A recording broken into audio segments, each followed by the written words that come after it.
국내에서 있었던 주요 제약바이오 판결 사례들을 살펴보도록 하겠습니다. 약사이기도 하고요. 법무법인 DLG의 변호사이신 서지원 변호사님을 모시겠습니다. 큰 박수 부탁드립니다.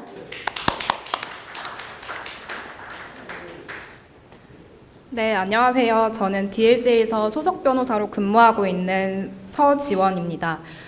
제가 이번 섹션에서 다룰 주제는 2024년 선고된 대법원 특허법원 판결 중에서 의약품과 관련된 주요 판결들입니다.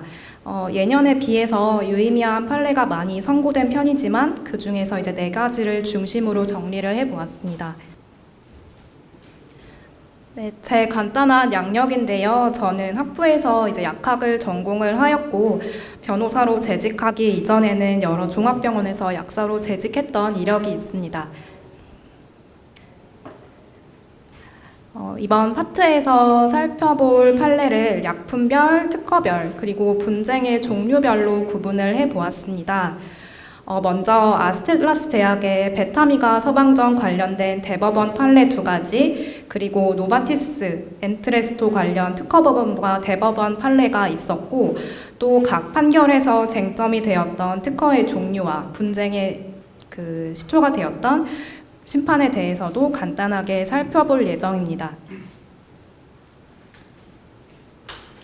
네, 먼저 베타미가 관련된 대법원 판례 2가지를 소개를 해드리겠습니다.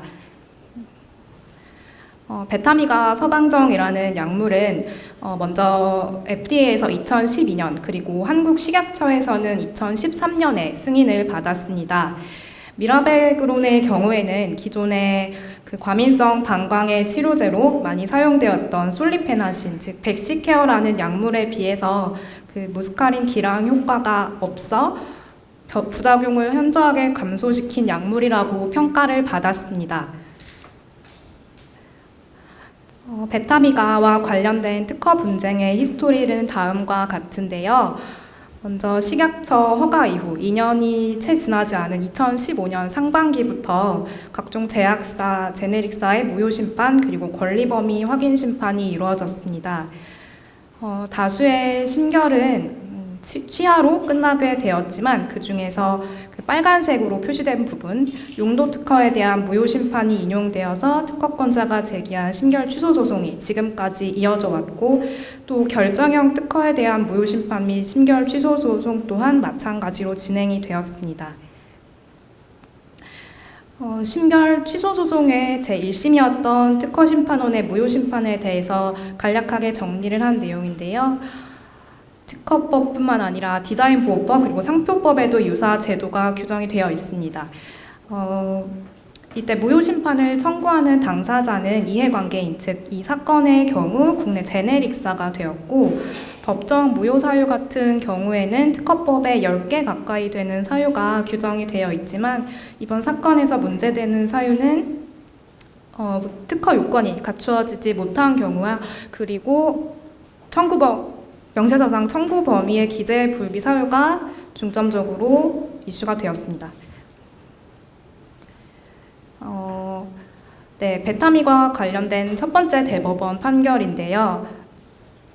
등록 무효 사건에 해당하고 미라베그론 알파형 결정, 즉 베시케어정의 성분이 진보성을 가지고 있는지가 가장 큰 쟁점이 되었습니다. 대법원은 미라베그론 알파형 결정의 진보성이 부정된다는 첫 번째 논거로 통상의 기술자는 선행 발명으로부터 미라베그론 알파형 결정을 쉽게 도출할 수 있다. 따라서 이런 논거로 구성의 곤란성이 부정된다는 것을 들었습니다.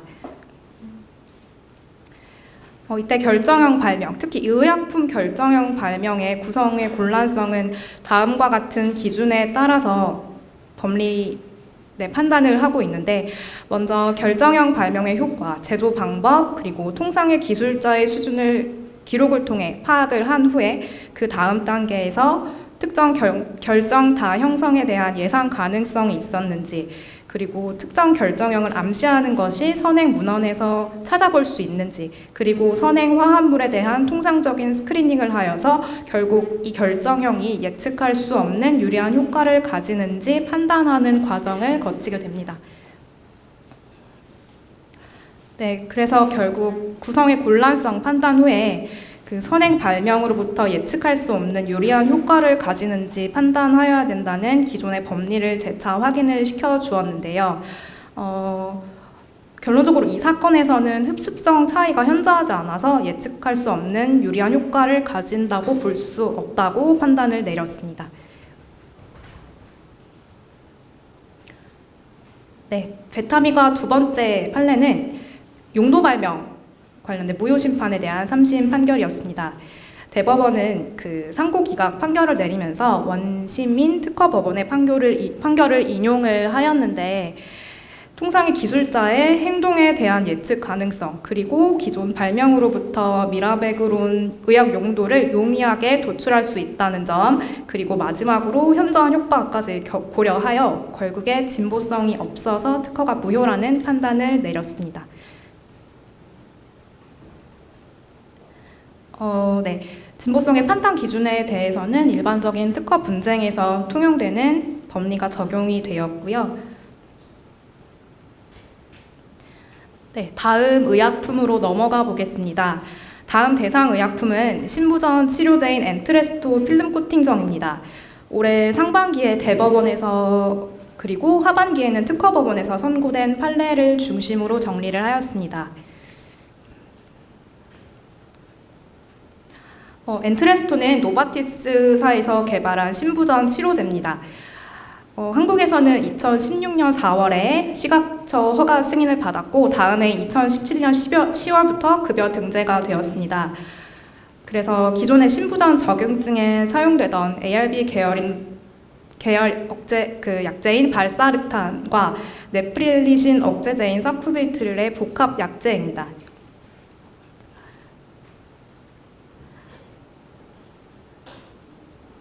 네, 엔트레스토와 관련된 특허 분쟁의 스토리는 대략 이렇습니다. 2021년 상반기부터 제네릭사가 분쟁을 제기하기 시작하였고, 대부분의 특허에 대한 무효 심판이 인용이 되어서 특허권자가 제기한 심결 취소 소송이 지금까지 이어져 오고 있습니다. 앞서 제가 표로 보여드린 내용을 그 언론 데일리팜에서 기사로 보도를 한 내용인데요. 이제 빨간색으로 표시된 판결이 제가 앞으로 설명을 드릴 판결들이고, 그 3심에서 확정된 판결은 용도 특허에 대한 판결 한 가지, 그리고 다른 두 건은 특허권자가 상고를 하여서 지금 대법원에 계류 중에 있습니다. 엔트레스토 판결, 첫 번째 판결의 가장 큰 쟁점은 그 대상 의약품인 용도 발명으로부터 명세서의 기재 요건을 충족하였는지, 즉 명세서에 기재 불비가 있는지 여부입니다. 의학 용도가 약효로서 명세서에 구체적으로 기재가 되어 있어야 하는데 그 기재 여부가 문제가 된 사건입니다.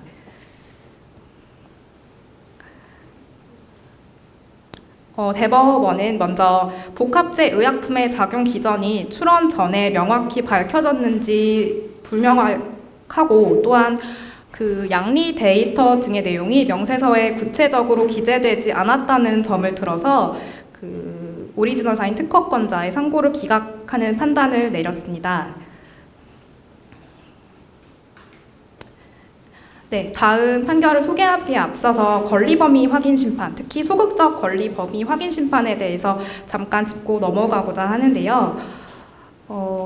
특허법 그리고 다른 법률에 여러 법률에도 규정이 되어 있는 제도입니다.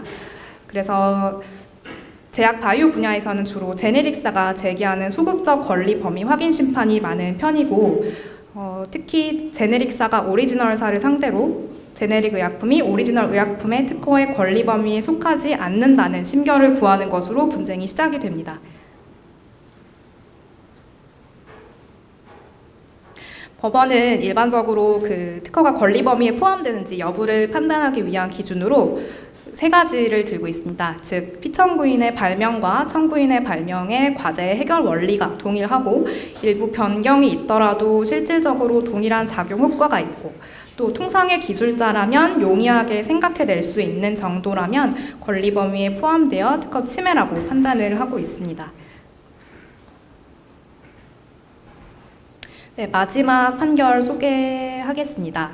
엔트레스토 결정형 발명과 관련된 판결인데요. 요건 이제 2심 특허법원의 판결이고 현재 특허권자가 상고를 제기함에 따라서 대법원에 사건이 올라가 있습니다.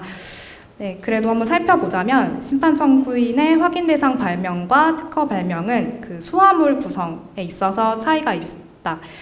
즉 화학 조성물 차이를 이유로 권리 범위에 문헌적으로 속하지 않는다는 특허법원의 판시가 있었습니다. 네, 그리고 균등 범위에 속하는지 여부에 관해서도 앞서 권리 범위 확인 심판의 일반적인 법리, 즉 과제 해결 원리, 작용 효과, 그리고 통상의 기술자가 용이하게 생각할 수 있는지 여부를 모두 고려하여서 판단을 하였고 결국 특허 발명의 균등 범위에도 속하지 않는다고 하여서 1심 심결의 내용을 인용하는 판결을 내렸습니다. 네, 마지막으로 전반적으로 올해 제약 바이오 분야 판결의 동향을 좀 정리를 해보았습니다. 사실 아직 대법원에 계류 중인 사건이 있기 때문에 어떤 대법원의 경향성이라고 판단하기는 좀 이르긴 하지만 최근 몇 년간 국내 제네릭사에게 유리한 판결이 굉장히 많이 선고된 것은 사실입니다. 그리고 이번 시간에는 소개하지 못했지만 유의미한 판결이 더 있었는데 지난주에는 SK 바이오사이언스가 폐렴규균 백신과 관련된 특허 소송에서 오리지널사인 화이자 등에게 승소를 하게 된 특허법원 판결도 있었습니다. 네. 그리고 흥미로운 사실 중에 하나는 신약의 국내 시판과 동시에 특허 분쟁이 굉장히 많이 진행되고 있다는 점인데요. 오리지널사와 제네릭사의 방어 방법이 물론 다르겠지만 발명의 종류, 특히 의약품의 경우 결정형 발명인지 용도 발명인지 제재 발명인지에 따라서 판단 기준이 굉장히 상이한 만큼 이에 대한 초기 대응을 잘하는 것도 중요하다고 생각이 됩니다. 네, 이상으로 발표를 마치겠습니다. 감사합니다. 네, 감사합니다.